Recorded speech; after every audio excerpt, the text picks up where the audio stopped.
Hello, my name is Milan Sharma, and I have some very, very important news to share with you today.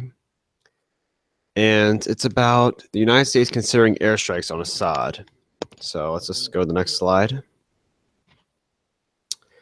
According to the Washington Post, last Wednesday at a deputies committee meeting at the White House, officials from the State Department, the CIA, and the Joint Chiefs of Staff discussed limited military strikes against the regime as a means of forcing Syrian dictator Assad to pay a cost for his violations of the ceasefire, disrupt his ability to continue committing war crimes against civilians in Aleppo, and raise the measure on the regime to come back to the negotiating table in a serious way.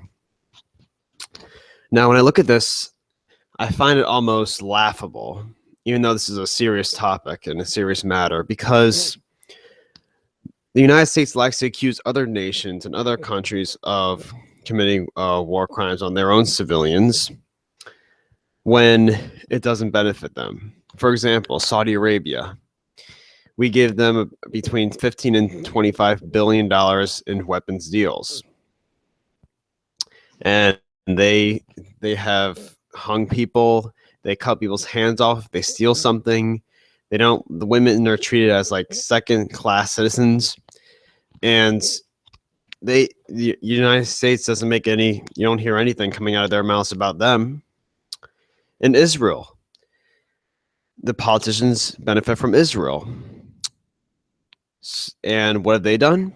They have created illegal settlements and they have created illegal settlements that occupy the Palestinian people.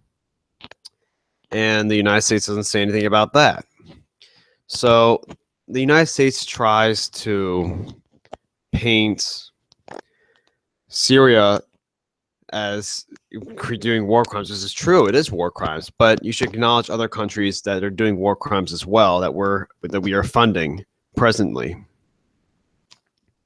Next, according to the Washington Post, the options under the consideration, which remain classified, include bombing Syrian Air Force runways, using cruise missiles and other long-range weapons fired from coalition planes and ships.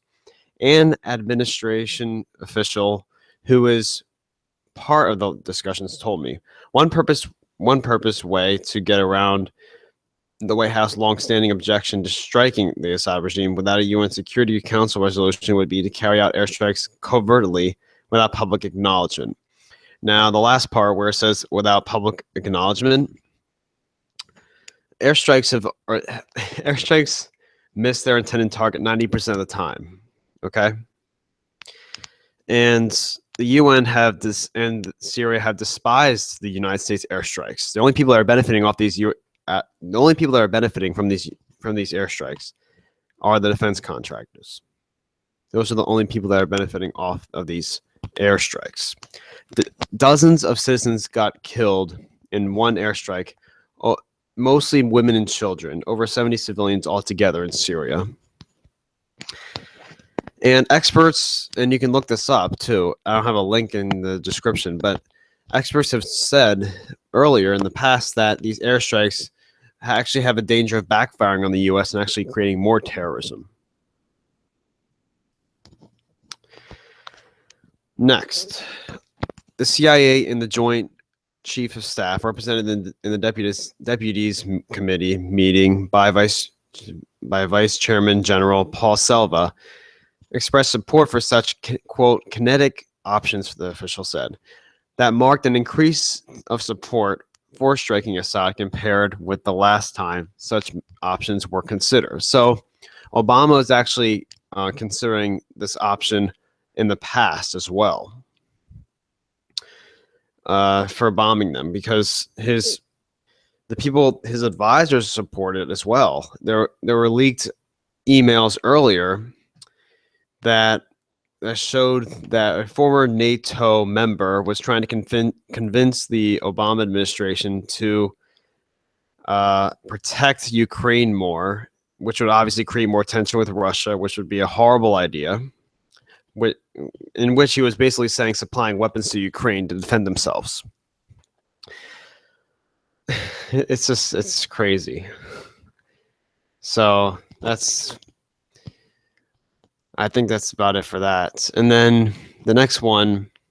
Okay, so this is basically, I just want to show you here this picture and what it shows. That Hillary Clinton, they don't care about, they want to put a lot of military intervention on the Middle East. They've always funded it. Hillary Clinton has sold over $1 billion worth of weapons deals, billions of weapons deals in Saudi Arabia because of the Clinton Foundation and how the corruption of the Clinton Foundation. For example, when the Saudi Arabia donates hundreds of thousands of dollars to the Clinton Foundation, do you really think that they're supporting human rights, that the charities for actually helping people when they hang their own people, when they hang hundreds of people a year, when they cut people's hands off when they steal something? I mean, this is like, it's like a barbaric regime, fundamentalist Islamic regime that's actually funding ISIS.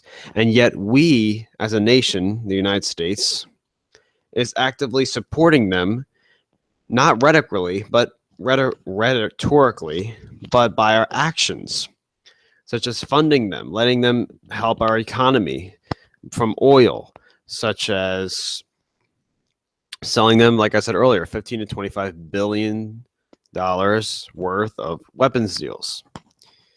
And George W. Bush, who's always been, his vice president, Dick Cheney, I should have put a picture up on here earlier, was actually the head of a corporation for defense contractors earlier, before he was president.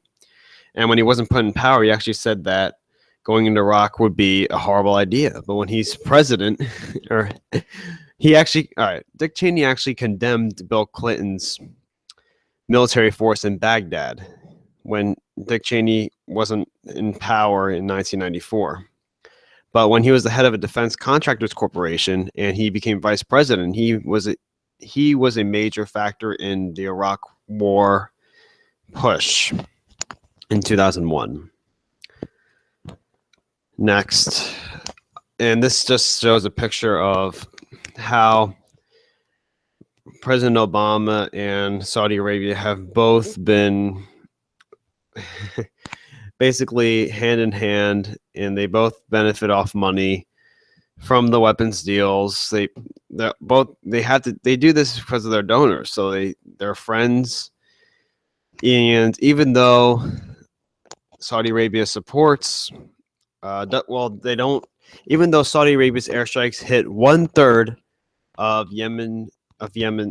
the civilians living in Yemen, mostly women and mostly children, and hospitals. A third of the airstrikes hit hospitals and children.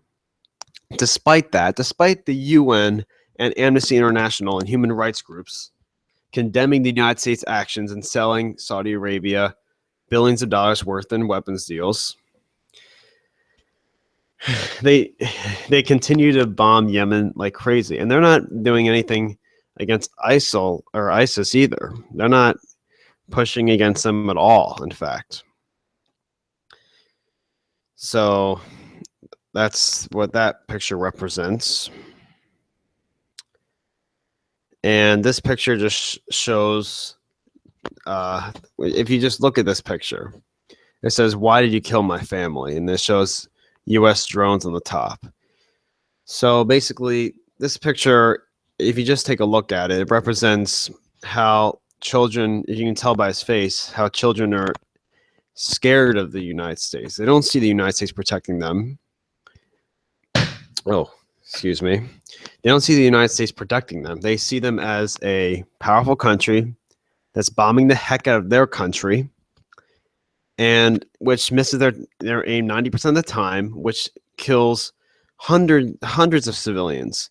When Obama released the actual number after pressure to release it, he released about, I like to say, I think it was about 164 civilians that were killed. But other groups have said that the number is way, way higher than that, a lot higher, in fact. So I just found that this picture was really interesting. And next is just all the casualties that the United States have suffered. And between March 2003 and April 2015, this just shows all the United States military personnel that have died: 4,489, Iraqi military and police 12,000, U.S. contractors 3,481, and other allied troops 319. And this doesn't even show the thousands of people that are permanently wounded from the Iraq War. And not only that, it's crazy because according to a Brown University study, we spent over $4.7 trillion in the quote unquote war against terrorism. And not only has it backfired, but it's actually hurt us more than it's helped us. Each year, if you look this up, each year there's been an increase in terrorism attacks ever since we started. The Taliban can control more territory in Afghanistan, and yet we have over 8,000 troops in Afghanistan. Why? There's no reason for it.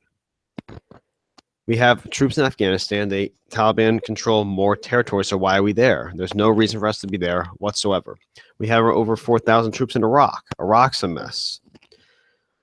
So us being there is, and I saw a video about the Syrian Free Army. They were actually yelling at the United States to leave, and to leave there because they didn't want the United States to fight alongside them. So we shouldn't be there.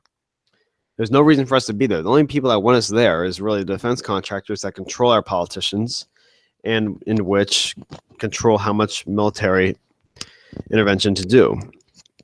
And we spend 56% of our budget on the military. So when you always hear Republicans saying that we need to, quote, rebuild the military, I mean, we spend over half of our budget on the military.